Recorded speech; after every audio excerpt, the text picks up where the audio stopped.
The damage that we've done environmentally in the last 150 years is seriously bad. There's been a bit of work done over those years to try and improve the health of the river, but I'm concerned this might be our last best chance to make a difference.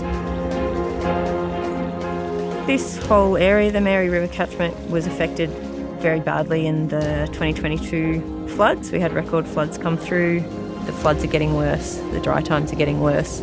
That could potentially be a huge threat to some of our species. If you have a look at the damage that we've created, ring bark the trees, clear the scrub, grow grass for the cattle, what about the protection of the waterways? What about the erosion that's going to push into the rivers? This is the importance of science and being educated to this, really, just making people aware of the importance. Species like the Australian lungfish, that's been described as a living fossil. It's unchanged from the fossil record more than 150 million years ago. So this is a part of our heritage of Australia. Following on from the floods of 21-22, the Australian government and the Queensland government put together a package of disaster recovery funding for which BMRG applied.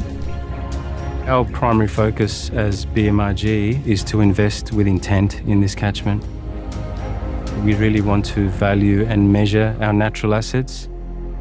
We've been lucky enough to tackle one of the big questions that we've been asking for 20 years, and that question is, where are our threatened species and where aren't they? Our purpose was to go out and do a broad-scale catchment assessment of the threatened species post-flooding. And with that information, we'll be able to sort of guide investment on how we can build resilience in areas where there may be less than we were expecting. The key is being informed so we don't waste valuable resources, spending that limited amount of money and effort in the best places to give the best possible benefit. And that's why this data that we've been collecting in the last year or so really underpins that more effective decision making. We've sampled 60-odd sites in a matter of sort of 8 weeks. It's been really intensive field sampling. We've had traditional sampling methods like electrofishing and pike netting, and now we've paired that up with some new methods like environmental DNA. The target species that we're looking for at the moment are our key threatened species in this area, which are the Mary River cod, the Australian lungfish, and we've got 2 endangered turtles, the white-throated snapping turtle and the Mary River turtle. We often talk about people operating in silos. It's good to break those silos down and really work together as a consortium towards a common goal, and that's exactly what we've managed to do with this project. The laughs that you had around the fire, or that moment of joy when you catch a rare and threatened species that not many people get to see in their lifetimes. They're the moments that make a difference, and once you share a moment like that with someone, you don't forget about it. This whole process actually started with BMRG engaging with all of those TO groups.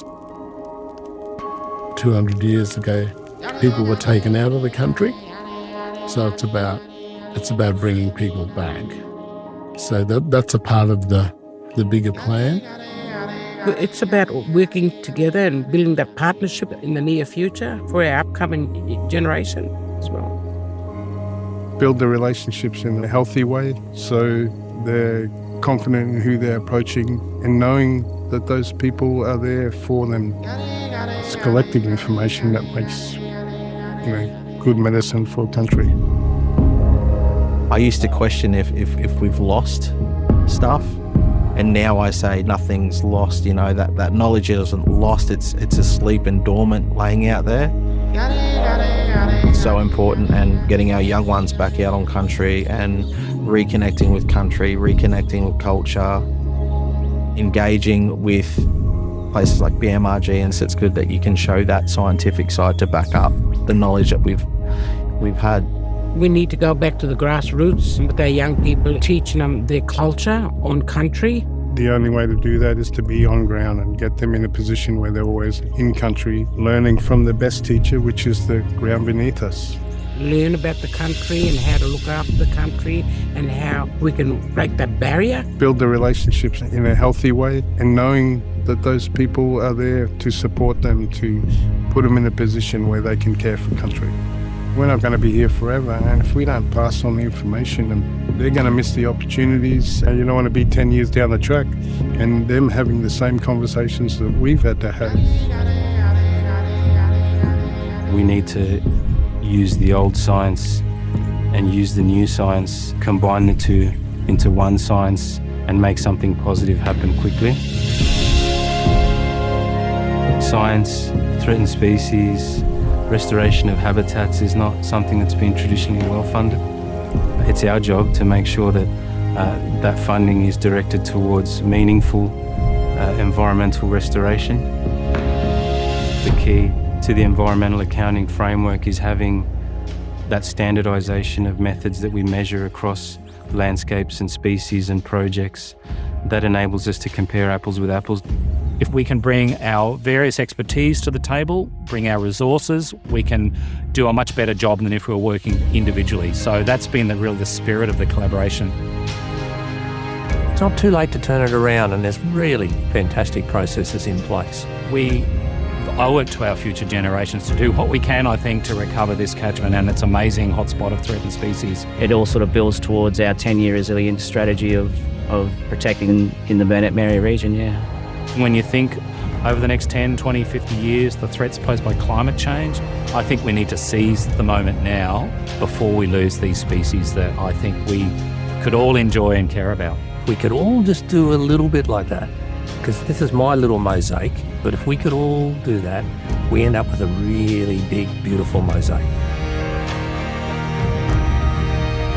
BMRG is unique because our remit is natural resource management. So we can look at agriculture, we can look at ecology, we can look at communication and engagement, all of our habitats.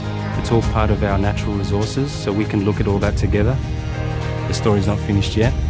This is just the start. We've still got plenty of work to do. It's going to take a lot of hands and a lot of people to get the job done here.